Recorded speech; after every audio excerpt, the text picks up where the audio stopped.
Hindi ako magtatanim ng maraming gulay ngayong summer kasi alam nyo naman yung whole summer namin is nasa Pilipinas kami. Hi guys! Magandang araw po sa inyong lahat. So, kanina lang nagpatrim si Papa ng grapes. May pumunta dito kasi si Papa parang hindi nila alam ko kaya nagpatrim siya, yung expert. Ayan.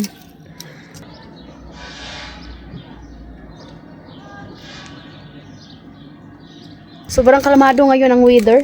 Daming mga sanga-sanga. Akala nyo patay to, pero buhay na buhay sa ilalim. May ano pala oh, tubig. Tingnan nyo guys.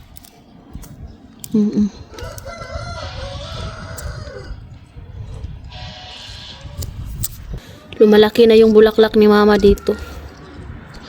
Yan oh.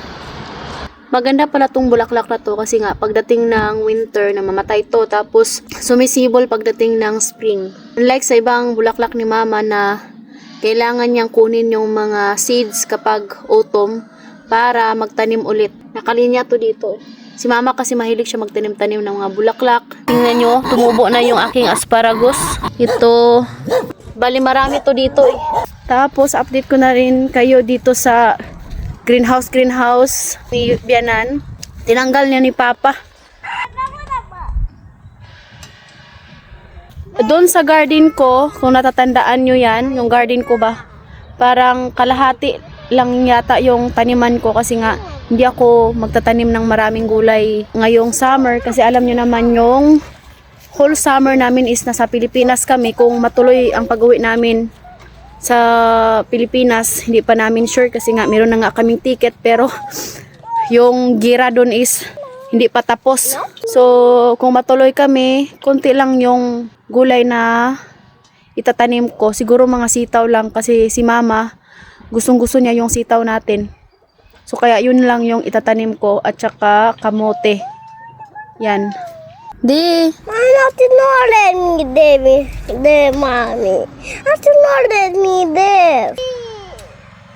Relax na relax kasi Katyusyang. Yung duyan na binili namin ni Habi dito nasira na siya so kailangan naming bumili ng bago. Kay alam nyo na pag summer dito kami palaging nagtatambay ng mga bata. Hindi na sa loob ng bahay. Mabuti pa yung kapitbahay namin nakaprepare na sila sa garden. Yung sa amin kailangan pa to ipabungkal. Last year, mga ganitong month, ganitong araw, nakapagtanim na kami ng sibuyas. Pero ngayon hindi pa kasi, hindi pa daw pwede sabi ni Papa kasi nga maraming tubig ngayon sa, dito ba sa lupa, sa ilalim. So kaya, kailangan nating sundin yung mga may-ari dito. Sa basement ngayon, tuloy-tuloy pa rin yung tubig.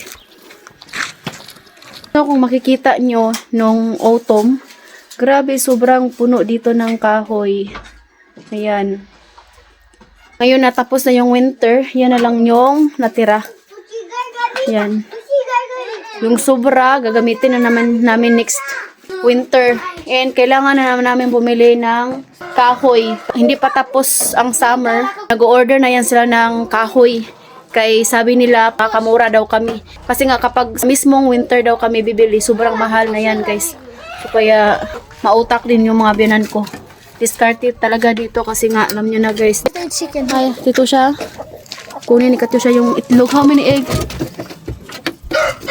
Katyusya mahilig siya mag-alaga ng manok.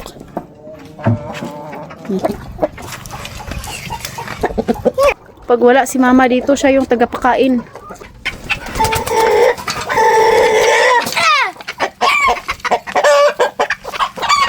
I'm your savior, my little chicken. Princess Kokos. Lubak. Hindi pa tapos mangitlog yung mga manok. So kaya balik na lang kami mamaya. Let's go Katyusya kay daming itik. Yan oh, para sa next winter, reserba. Dumadami na yung bulaklak dito. So ayan na guys, pasok na kami ng bahay. Thank you for watching. God bless everyone.